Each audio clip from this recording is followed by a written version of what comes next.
मी एक भिकारी होते. भीक मागून मी दिवसभरात जे पैसे कमवायचे त्या पैशांवर माझा उदरनिर्वाह होत होता.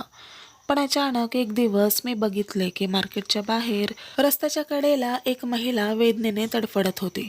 ती महिला गरोदर होती आणि तिच्या पोटात खूप दुखत होते. तिची अवस्था पाहून मी तिच्याकडे धावत गेले.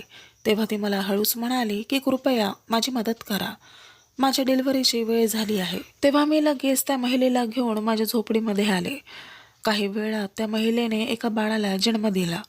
तेव्हा मी त्या महिलेला तिथे त्याच अवस्थेत सोडून तिचं बाळ माझ्या चादरीमध्ये लपून तिथून पळ काढला. थोड्या दूर अंतरावर आल्यानंतर मी चादर बाजूला करून त्या बाळाचा चेहरा बघितला. तेव्हा मला खूप मोठा धक्का बसला, कारण माझ्या हातात तर माझं नाव रेश्मा आहे. मी दिवसभर लोकांकडून भीक मागण्याचे काम करायचे. यामध्ये मला खूप चांगले पैसे मिळत होते. परंतु आमच्यासारख्या भिकाऱ्यांना पैशाची जास्त हाव असते.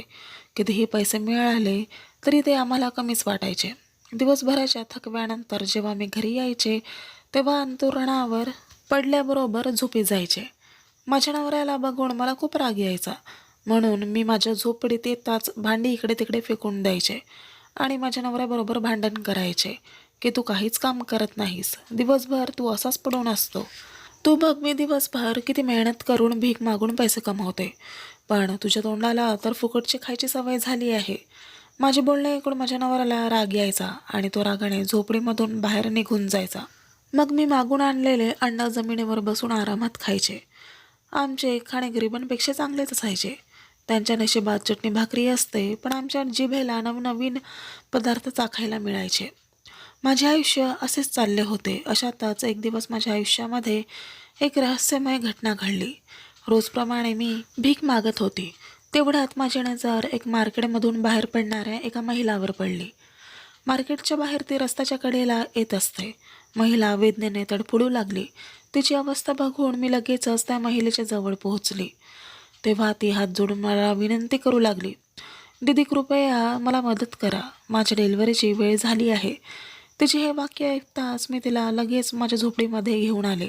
माझ्या 2 झोपड्या होत्या. एका झोपडीमध्ये मी मागून आणलेले सामान ठेवायचे आणि संध्याकाळ झाली की मी माझ्या दुसऱ्या झोपडीमध्ये आराम करण्यासाठी निघून जायचे. काही वेळातच त्या महिलेने एका बाळाला जन्म दिला. तेव्हा माझ्या मनात लालच आली, म्हणून मी त्या महिलेला तिथेच सोडून तिचे बाळ माझ्या चादरीमध्ये गुंडाळून तेथून पळ काढला. पण त्यानंतर माझ्या आयुष्यात असे काही घडले की हे माझे आयुष्य बदलून गेले होते. त्या बाळाला घेऊन मी माझ्या दुसऱ्या झोपडीमध्ये आल्यानंतर मी त्या बाळाच्या चेहऱ्यावरील चादर बाजूला केले. तेव्हा त्या बाळाचा चेहरा बघून तर मला तर खूप मोठा धक्काच बसला. कारण मी पळून आणलेले ते बाळ तर खूपच विचित्र होते आणि ते खूप रडतही होते. त्या बाळाला बघताच क्षणी मी जोरात किंचाळले. तेव्हा माझा आवाज ऐकून माझा नवरा धावतच माझ्याजवळ आला आणि म्हणाला, काय झालं? जेव्हा त्याची नजर माझ्या हातातल्या बाळावर पडली तेव्हा त्याला सुद्धा धक्काच बसला आणि तो मला म्हणाला की अगं मूर्ख बाई, तू हे काय उचलून आणली आहेस? मी माझ्या पाणावलेल्या डोळ्यांनी कधी त्या बाळाकडे तर कधी माझ्या नवऱ्याकडे बघत होती. मग मी माझ्या नवऱ्याला गप्प राहण्याचा इशारा केला आणि त्या बाळाला छत्रीमध्ये गुंडाळून झोपडीच्या मागे असणाऱ्या कचरा कुंडीकडे घेऊन गेले आणि ते विचित्र बाळ मी तिथेच फेकून दिले. माझी ही कृती बघून माझा नवरा शांतच राहिला होता. तो काही न बोलता झोपडीच्या बाहेर निघून गेला. मग मी पण झोपडीमध्ये झाडू मारून इकडे तिकडे कामे करू लागली, जेणेकरून मी माझ्या मनातून त्या बाळाचा विचार बाजूला काढू शकेल. संध्याकाळी आम्ही दोघांनी मागून आणलेले अन्न खाल्ले आणि झोपण्यासाठी अंथरुणावर पडलो. पण आज कुत्रे खूपच भुंकत होते. कुत्र्यांच्या आवाजाने मी खूप घाबरले होते. माझी सत्संग विवेक बुद्धी मला म्हणू लागली की काही वेळात ते कुत्रे त्या बाळाचे तुकडे करतील. तेव्हाच माझा नवरा मला म्हणाला, अगं बाई, आपण लोक भिकारी आहोत. आपण लोकांना आशीर्वाद देऊन पैसे घेतो, हे तू कशी विसरलीस? आपण कधीपासून एवढे कडू मनाचे झालो की एखाद्याच्या बाळाला त्याच्याकडून हिसकावून कुत्र्यांसमोर फेकून देऊ लागलो. नवऱ्याचे ते बोलणे ऐकून मी थरथर कापू लागले. मी वेळ न घालवता पटकन अंथरुणावरून उठले आणि एक मोठी काठी घेऊन बाहेर पडत सुटले. माझा नवरासुद्धा मोठी काठी घेऊन माझ्या मागे आला. आम्ही पटकन झोपडीच्या मागे धावलो. मी पटकन पुढे सरकले आणि त्या बाळाला उचलले. देवाच्या कृपेने ते बाळ अगदी सुखरूप होते. मी त्या बाळाला घेऊन झोपडीत आले. मी त्याला आंघोळ घातले. त्यानंतर त्याला एका जाड कापडामध्ये गुंडाळले आणि त्याला माझ्याजवळ झोपवले. पण ते बाळ भुकेने रडत होते. ते बाळ खूपच अशक्त वाटत होते. त्या बाळाच्या पाठीमागे मला एक मोठी गाठ दिसली. म्हणजेच ते मूल जन्मताच कुबड्या जन्माला आले होते. मोठे डोके, डोळे आत गेलेले. माझा नवरा त्या बाळाला बघून हसू लागला आणि म्हणाला, रेश्मा, पूर्ण जगात तुला हेच बाळ चोरायला मिळाले होते का? तेव्हा मी गप्प राहिली. मग मी काही दिवसांनी ते बाळ जरा बरं झाल्यावर मी त्याला सोबत घेऊन भीक मागू लागले. तेव्हापासून मला दुप्पट कमाई मिळू लागली होती. कारण आज समाज असा झाला आहे की समाजामध्ये भीती विकली जाते. गरीब मूल बघून लोक घाबरायचे आणि त्यांच्या मुलांचे कष्ट घेऊन माझ्या हातात भेट द्यायचे. कारण ते मनात विचार करायचे की माझ्या बाळावर अशी वेळ येऊ नये. त्यासाठी लोक मला भरभरून भेट द्यायचे, कारण त्यांच्या मुलांना आशीर्वाद मिळावे म्हणून. आता 2 दिवसात माझे उत्पन्नाच दुपटीने वाढले होते. मी त्या मुलाचे नाव मोनू ठेवले होते आणि मोनू माझ्यासाठी खूपच भाग्यवान ठरला होता. माझा नवरा पण माझ्या ह्या दुप्पट कमाईने खूप खुश होता. पण माझ्या मनात एक अस्वस्थतेची भावना होती. मला भीती होती की त्या मुलाची आई मला मिळाली तर मी माझ्यापासून तिच्या मुलाला हिसकावून घेईल आणि मला तुरुंगात टाकेल. मी तर त्या मुलाच्या आईचा चेहराही पूर्णपणे विसरले होते. परंतु मला काय माहिती होते की नियतीच्या मनात काही वेगळंच आहे. माझ्या मनातील ही भीती दिवसेंदिवस वाढतच होती. म्हणून मी माझ्या नवऱ्याला दुसऱ्या शहरात जाऊन राहण्याबद्दल बोलले. तेव्हा माझा नवरा माझी ही गोष्ट मानायला तयार नव्हता. परंतु मी त्याच्यासमोर हट्ट केला. तेव्हा नाईलाजाने त्याला माझ्यासोबत दुसऱ्या शहरात यावेच लागले. दुसऱ्या शहरात आल्यानंतर आम्ही भिकाऱ्यांच्या झोपड्यांच्याच बाजूला आमची झोपडी बांधली. एकसारखे लोक असल्यामुळे आम्ही लगेचच एकमेकांत मिसळून गेलो. पण तिथल्या बायका माझ्या मनूकडे बघून वाकडे तिकडे तोंड करायच्या आणि त्यांचे असे वागणे बघून मला खूप दुःख व्हायचे. मी मनूची खूप काळजी घ्यायची. त्याला मी अगदी माझ्या पोटच्या पोरासारखंच पाहायची. जर कोणी माझ्या मनूकडे वाईट नजरेने बघितले तर मला लगेच राग यायचा, कारण आता मनूच माझ्यासाठी सर्व काही होता. त्या झोपडपट्टीतील एकच महिला अशी होती की ती मनूविषयी काहीच वाईट बोलायची नाही. तिचे नाव कविता होते. कविता तिच्या आईबरोबर राहत होती. जेव्हा पण कविता माझ्याजवळ येऊन बसायची तेव्हा ती मनूविषयी मला खूप प्रश्न विचारायची.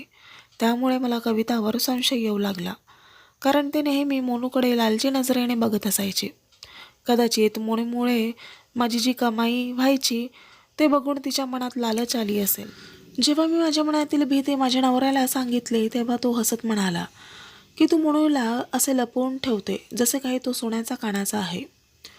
मी माझ्या नवऱ्याला म्हणाले, सोन्याच्या कानाची गोष्ट नाही, मनू माझा मुलगा आहे. मी त्याला त्याची आई बनवून वाढवले आहे. मी माझ्या बाळापासून दूर राहू शकत नाही. तो माझ्या आयुष्याचा आधार आहे. आता मी कविताबरोबर जास्त बोलणेही बंद केले होते. तरीही एक दिवस कविता मनूला भेटायला माझ्या झोपडीत आली. तेव्हा मी तिला म्हणाले की मनूला माझी खूपच ओढ आहे. तो माझ्याशिवाय दुसरा कोणाकडेच राहू शकत नाही. देव ना करो, पण जर मनू माझ्यापासून दूर गेला तर तो माझ्याशिवाय मरून जाईल. माझं बोलणं ऐकून कविता गप्पच राहिली. कविताची मला खूपच भीती वाटायची. माझ्या मनात नेहमी हाच विचार यायचा की कविता माझ्या मनूला माझ्यापासून हिरावून घेऊन जाऊ शकते. म्हणूनच मी तिला घाबरवण्यासाठी मी अशा गोष्टी बोलत असे. कविताचा व्यवहार हळूहळू माझ्या आणि मनू बरोबर नॉर्मल झाला होता. हळूहळू माझाही कवितावर विश्वास बसू लागला होता की ती मनूवर प्रेम करते. तिचा कोणताही वाईट उद्देश नाही. एक दिवस संध्याकाळी अचानक मनूची तब्येत खूपच खराब झाली. त्याला खूप ताप आला होता. त्यावेळी माझा नवरा भीक मागण्यासाठी गेला होता. मी खूपच परेशान झाले होते. तेवढ्यात मनूच्या रडण्याचा आवाज ऐकून कविता माझ्या जवळ आली आणि मला मनूविषयी विचारू लागली. जेव्हा मी तिला मनू आजारी आहे असे सांगितले तेव्हा ते ऐकून ती म्हणाली की मी लगेचच जाऊन मनूसाठी एका मेडिकलमधून औषधं घेऊन येते. मग कविताने आणलेले औषध मी मनूला दिले. औषध घेतल्यानंतर मनू शांतपणे झोपी गेल्यावर कविता माझ्या बाजूला जमिनीवर बसली होती. ती म्हणाली की आपले बाळ आपल्यासाठी किती प्रिय असते ना. तेव्हा मी तिला विचारले की हे तुला कसं माहीत? तुझे तर अजून लग्नही झाले नाही. त्यावर तिने सांगितले की मी कुमारी नाही, मला पैशांसाठी माझा आत्मा विकावा लागला, माझे मूल आता माझ्याकडे नाही. आता ते बाळ अशा लोकांकडे आहे जे लोक मला खूप सारे पैसे देणार होते. म्हणून तर मी तुझ्या मनूवर एवढे प्रेम करते. मी हैराण होऊन कविताकडे बघत विचारले की नक्की तुझ्या बाबतीत काय घडले आहे, मला सांगशील का? त्यावर ती म्हणाली की नंतर कधीतरी सांगेन. असे म्हणत ती माझ्या झोपडीतून रडतच बाहेर निघून गेली. मी मोनूकडे बघितले तर त्याचा ताप आता कमी झाला होता. आता माझा कविताविषयी विश्वास पक्का झाला होता की ती मोनूवर खरंच प्रेम करत आहे. कारण तिनेही स्वतःचे बाळ गमावले आहे, म्हणूनच ती मोनूला एवढा जीव लावते. दुसऱ्या दिवशी सकाळी पुन्हा मला भीक मागण्यासाठी जायचे होते. तेव्हा कविता मात्र घरीच होती, म्हणून मी मोनूला तिच्या ताब्यात दिले. मी तिला म्हणाले, आजच्या दिवस तू याचा सांभाळ कर, संध्याकाळी मी लवकरच येण्याचा प्रयत्न करते. कविताने मोठ्या आनंदाने मोनूला स्वतःकडे घेतले. मग मी निश्चिंत होऊन भीक मागण्यासाठी निघून गेले. परंतु संध्याकाळ झाल्यानंतर माझ्या मनात खूप विचित्र विचार येऊ लागले, म्हणून मी लगेचच सर्व काही सोडून माझ्या झोपडीकडे आले. पण जेव्हा मी झोपडीमध्ये येऊन बघितले तेव्हा तर झोपडीमध्ये सोनू नव्हता आणि कवितासुद्धा नव्हती. तेव्हा माझ्या मनावर जणू आभाळच कोसळले. मला समजत नव्हते की मी काय करावे. मी आता मोनू आणि कविताला कुठे शोधू? मी प्रत्येक झोपडीमध्ये जाऊन त्यांचा शोध घेऊ लागले, परंतु ते मला कुठेच सापडत नव्हते. म्हणून मी रडू लागले, कविताला वाईट साईड बोलू लागले. स्वतःच्या डोक्यावर हात मारून मी स्वतःलाच दोष देत राहिले की मी का त्या मुलीवर विश्वास ठेवून उगाचच माझ्या बाळाला तिच्याकडे सोपवले. मी घाबरलेल्या अवस्थेत परेशान होऊन इकडे तिकडे फिरत होते. तेवढ्यातच मला मोनूच्या रडण्याचा आवाज आला, तर कविता मोनूला आपल्या हातामध्ये घेऊन माझ्याजवळ येत होती. ती माझ्याजवळ येताच मला म्हणाली, दीदी तुझा हा मुलगा खूपच त्रास देतो. याला तर त्याच्या आईप्रमाणे इकडे तिकडे फिरण्याची सवय झाली आहे. आज पूर्ण दिवस रडतच होता. आता मी तुझ्याच शोधात निघाले होते, बरं झालं तू लवकर परत आलीस. मी लगेचच माझ्या मोनूला माझ्याजवळ घेऊन हृदयाशी कवटाळले आणि अश्रू भरल्या डोळ्यांनी माझ्या झोपडीत निघून गेले. ती सुद्धा शांतपणे निघून गेली होती. तेव्हा माझ्या लक्षात आले की मी कविताचे आभारसुद्धा मानले नाही. तेव्हा मी पुन्हा कविताच्या झोपडीकडे गेले. आत गेल्यानंतर मी कविताला विचारले की आज मला तुझी कहाणी ऐकायची आहे. तुझ्या या अश्रू भरलेल्या डोळ्यांमध्ये नक्की कोणते तरी खूप मोठे दुःख लपलेले आहे. तुझ्या मुलाच्या बाबतीत नक्की काय झाले होते? त्यावर कविता म्हणाली, आम्हाला सुद्धा भीक मागूनच 2 वेळेचे जेवण मिळते, परंतु आपल्याकडे तेवढे पैसे नसतात की एखादा आजार झाला तर त्याच्यावर आपण उपचार घेऊ शकू. माझ्या बाबांना कॅन्सर झाला होता, त्यांच्यावर उपचार करण्यासाठी आमच्याकडे पैसे नव्हते. भीक मागून मिळणाऱ्या पैशातून त्यांच्यावर उपचार करणे अवघड होते. मी एक दिवस माझी आई माहीत नाही कुठून तरी आली. खूपच खुश होती ती. तिने मला मिठी मारली आणि म्हणाली, कविता देवाने आपले ऐकले आहे. तुझ्या बाबांच्या उपचारांसाठी देवाने तुझी निवड केली आहे. तूच तुझ्या बाबांवर उपचार करू शकतेस. मी हैराण होऊन तिच्याकडे बघत राहिले. विचारले की आई तू हे काय बोलत आहेस? त्यावर आई म्हणाली, आज मी एका दरवाजासमोर भीक मागायला गेले होते, तेव्हा त्या घरातील मालकीण मला म्हणाल्या की माझ्या नवऱ्याचं दुसरं लग्न करण्यासाठी मी एका मुलीच्या शोधात आहे. मला अशी मुलगी हवी आहे जी पैसे घेऊन बाळाला जन्म देईन आणि मग आमच्या आयुष्यातून ती कायमची निघून जाईल. या कामासाठी मालकीण बाई खूपच पैसे द्यायला तयार आहे. आईने माझी कुर्बानी देऊन मला तर मालकीणबाईंच्या हवाले केले. मी लग्न करून त्या बंगल्यात गेले. त्या बंगल्याची मालकीण खूपच सुंदर होती, परंतु तिला पैशाचं खूपच घमंड होतं आणि ती नेहमी रागातच असायची. ती मला म्हणाली की तुला फक्त माझ्या नवऱ्याचं बाळ जन्माला घालायचे आहे. बाळ जन्माला आले की तू तुझे पैसे घ्यायचे आणि इथून कायमचे निघून जायचे. त्यानंतर कधीही मागे वळून बघायचे नाही. मी खूप कमी वयाची मुलगी होते. अशा वयात मला बाळाची काय गरज होती? परंतु बाबांवर उपचार व्हावे त्यामुळे मी एवढी मोठी कुर्बानी दिली होती. माझे लग्न मालकांसोबत झाले. त्यांचे वय साधारणतः 35 वर्षे होते. मालक खूपच प्रेमळ आणि साधे होते. ते माझी खूपच काळजी घेत होते. हळूहळू मला त्या घरातील सर्व गोष्टी समजू लागल्या होत्या की मालक त्यांच्या बायकोबरोबर खुश नव्हते.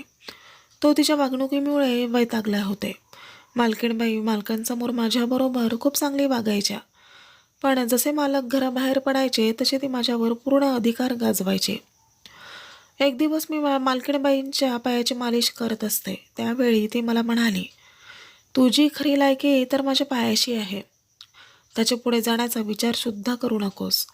मालकीणबाईंचे हे बोलणे ऐकून मला खूप दुःख झाले होते. परंतु माझा स्वाभिमानच नव्हता. मी फक्त पैशांसाठी तिथे राहत होते. कारण मला माझ्या बाबांवर उपचार करायचे होते, म्हणून मला पैशांची खूप गरज होती. त्यातच एक दिवस मी मालकांना गरोदर असल्याची खुशखबरी दिली.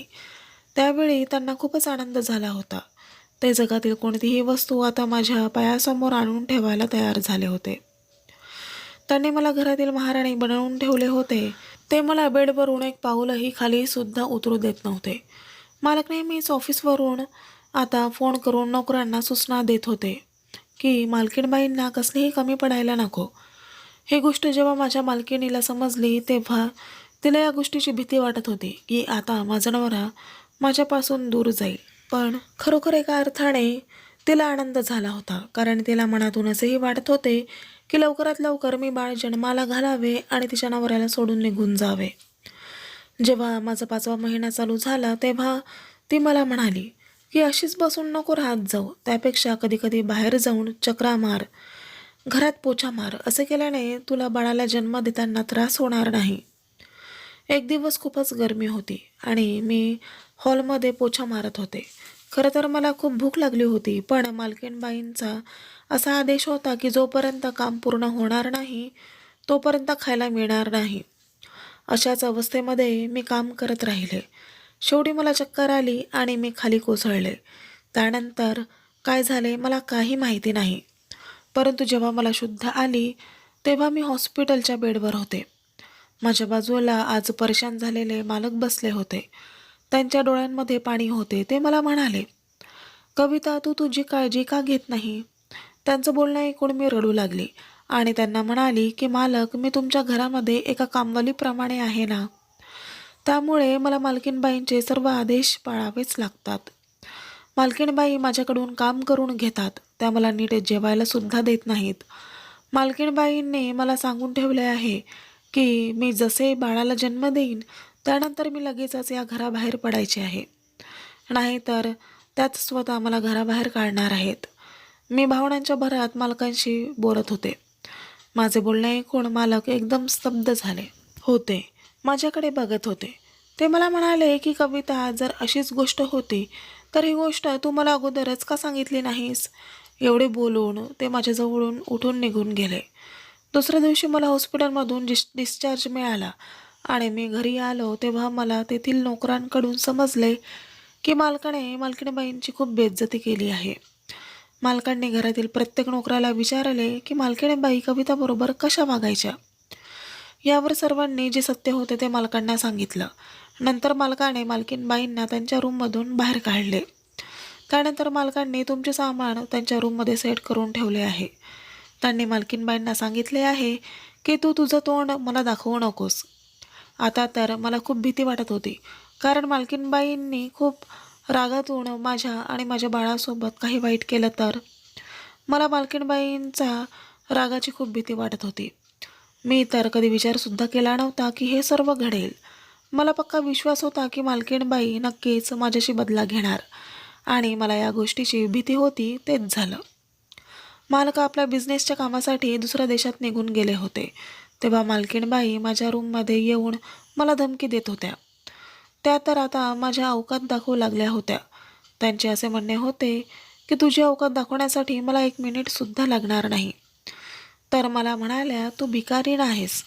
तुला माझ्या घरात राहण्यासाठी मी जागा दिली, तुला इज्जत दिली, पण म्हणतात ना, माणूस वेळ आली की त्याचे रंग दाखवतोच, त्याचप्रमाणे तू लागली आहेस.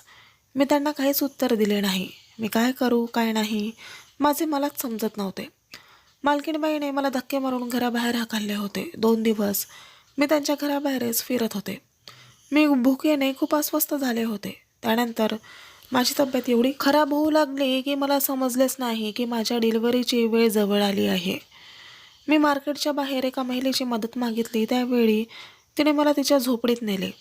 तिने मला मदत केली, परंतु जेव्हा माझ्या मुलाचा जन्म झाला त्या महिलेने मला तिथेच सोडले आणि ती माझ्या मुलाला घेऊन पळून गेली. कविताची ही कहाणी ऐकून माझी तर झोपच उडाली होती. तेव्हा मी कविताला म्हणाले की तू ओळखतेस मी कोण आहे? त्यावर कविता रडतच म्हणाली, हो मला माहिती आहे तू कोण आहेस. तू तीच महिला आहेस जी माझ्या बाळाला पळून घेऊन गेली होती. मी माझ्या बाळासाठी तुला प्रत्येक ठिकाणी शोधले, परंतु तू मला सापडलीच नाहीस. मग शेवटी मी कंटाळून माझ्या घरी आले. तेव्हा माझ्या आईने मला सांगितले की तुझ्या मालकिनीने अजूनपर्यंत 1 रुपयासुद्धा दिला नाही. त्यामुळे तुझ्या बाबांवर उपचार होऊ शकले नाहीत. त्यामुळे एक दिवस हे जग ते सोडून गेले. मी, माझी आई आणि दोघेच राहिलो होतो. मी माझ्या मुलाला जन्म दिल्यानंतर माझ्या मुलाला बघितले होते की तो नॉर्मल नाही आहे. मला माझ्या मुलाची खूपच चिंता होत होती. मला वाटत होतं की त्याची कोण काळजी घेत असेल की नाही. मी माझ्या बाळाचे सर्व काही देवावर सोडले होते. मग देवाने माझी कशी साथ दिली बघ. तो स्वतः माझ्या बाळाला माझ्याजवळ घेऊन आला. तू माझा चेहरा विसरली असशील, पण रेश्मा मी तुझा चेहरा विसरू शकली नव्हती. मी तुझ्याकडून माझं बाळ घेऊन पळून जाणार होते, परंतु तू म्हणाली होतीस की हे बाळ माझ्याशिवाय कोणाच्या हातून काही खात नाही म्हणून मी माझा विचार बदलला होता. मला माझ्या मुलाचं आयुष्यापेक्षा दुसरे काहीच प्रिय नाही. आज जेव्हा तू त्या बाळाला माझ्याकडे सोडून गेली होतीस, तेव्हा मी त्याला त्याच्या बापाच्या घरी घेऊन गेले होते. विचार केला होता की मालक बाळाला पाहून खुश होतील, त्याच्या उपचारासाठी ते मला मदत करतील. पण बंगल्यावर मला मालकीण बाईच मिळाली. तिने मला धक्के मारून घराबाहेर काढले. कविताची पूर्ण कहाणी ऐकून मी तर थक्क झाले होते. इतक्या कमी वयात तिने इतक्या साऱ्या गोष्टी सहन केल्या होत्या. तेव्हा मी तिला विश्वास दिला, तू घाबरू नकोस, तुझ्या बाजूने मी लढेल. तेव्हा ती हसू लागली आणि हसता हसता रडत होती. मी तिला तिच्या मालकाचे नाव विचारले तेव्हा ती म्हणाली, दिलीपराव. आता पुढे काय करायचे होते हे मला चांगलेच माहिती होते. मी दिलीपरावांच्या ऑफिसचा शोध घ्यायला सुरुवात केली. मला त्यांचं ऑफिस शोधायला काही जास्त मेहनत घ्यावी लागली नाही, परंतु त्यांच्या ऑफिसमध्ये जाण्यासाठी मला खूप मेहनत घ्यावी लागली. माझ्यासारख्या भिकाऱ्यांना एवढ्या मोठ्या ऑफिसमध्ये कोण जाऊ देणार होतं? एक दिवस सकाळीच मी ऑफिस बाहेर उभी होती. मला माहिती होते की ऑफिसमध्ये जाण्यासाठी सर्वात मोठी जी गाडी येईल ती गाडी कविताच्या मालकांची असेल. मी गाडीची वाट बघत बसले होते. काय करायचे हे मी आधीच ठरवले होते. कार आली व तिचे मालक दिलीपराव गाडीमधून खाली उतरले. तसेच मी जोरजोरात ओरडू लागले, साहेब मला तुमच्या बायकोचा कविताचा पत्ता माहिती आहे. दिलीपराव पुढे चालत जात होते, परंतु माझा आवाज ऐकून ते जागच्या जागीच थांबले. ते आपल्या बॉडीगार्डपासून बाहेर निघून माझ्याजवळ आले आणि मला म्हणाले, कविताविषयी तुला काय माहिती आहे? त्यावर मी त्यांना म्हणाली, तुम्ही स्वतः येऊनच स्वतःच्या डोळ्यांनी बघा. ते विचार न करता माझ्यासोबत आले. त्यांची गाडी झोपडीजवळ थांबली. तेव्हा कविता त्यांच्याजवळ आली. कविता खूप वेळ रडतच होती. तेव्हा तिचे मालक ते म्हणाले, कविता तू मला सोडून तुझ्या प्रियकरासोबत का पळून आलीस? तुला घटस्फोट हवा होता तर तू मला सांगायला हवी होतीस ना. हे ऐकून कविता जोरात रडू लागली होती. तिनेही रडत रडत आपले घडलेला सर्व प्रकार मालकांना सांगितला. तिचे बोलणे झाल्यानंतर मालकांच्या डोळ्यात सुद्धा पाणी आले. मोनूला तिच्या हातात दिलं तेव्हा कविताने आपल्या बाळाला मालकांच्या समोर धरले. तेव्हा बाळाला बघून त्यांचे मन भरून आले.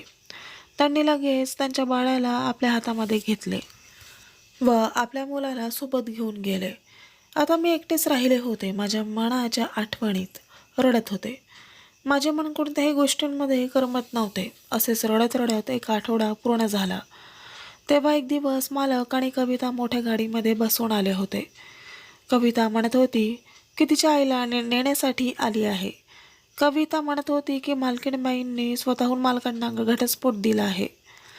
ती आमचे घर सोडून गेली आहे. तिचे बोलणे ऐकून मला खूपच आनंद झाला, कारण मी विचार करत होते की चला आता कविताचा संसार खऱ्या अर्थाने सुरू झाला आहे. कविताचा मालक माझ्याजवळ आला आणि त्याने माझे आभार मानले आणि म्हणाला, तुम्ही एवढे दिवस माझ्या मुलाची काळजी घेतलीस आणि माझ्या बायकोची माझ्याबरोबर भेट घडवून दिलीस. मग त्याने एका नोटांची भरलेली बॅग माझ्या हातात दिली आणि म्हणाले, ही आमच्याकडून तुमच्यासाठी छोटीशी भेट, याचा तुम्ही स्वीकार करा. पैशांची बॅग बघून मी तर हैराण झाले होते. माझा मनू खरंच माझ्यासाठी खूप लकी ठरला होता. आता मी भीक मागणे सोडून दिले होते. मी त्या पैशातून एक घर घेतले. माझ्या नवऱ्यासोबत मी एक छोटासा व्यवसाय चालू केला आता मी कधी कधी मोनूला भेटण्यासाठी जाते. मालकांनी मोनूवर उपचार करण्यास सुरुवात केली आहे. डॉक्टर म्हणाले की त्याची सर्जरी केल्यानंतर तो पूर्णपणे बरा होईल. आता मला खूपच आनंद होत आहे, कारण माझा मोनू सर्वसामान्य माणसांसारखा आयुष्य जगू शकतो. त्यांनी मला परमिशन दिली आहे की तुम्हाला वाटेल तेव्हा तुम्ही तुमच्या मोनूसोबत भेटण्यासाठी येऊ शकता. अजूनपर्यंत मी मोनूला विसरू शकली नाही. तर मित्रांनो, कथा आवडल्यास चॅनलला लाईक, शेअर आणि कमेंट करा. आणि अशाच छान छान कथा पाहण्यासाठी चॅनलला सबस्क्राईब करा. धन्यवाद.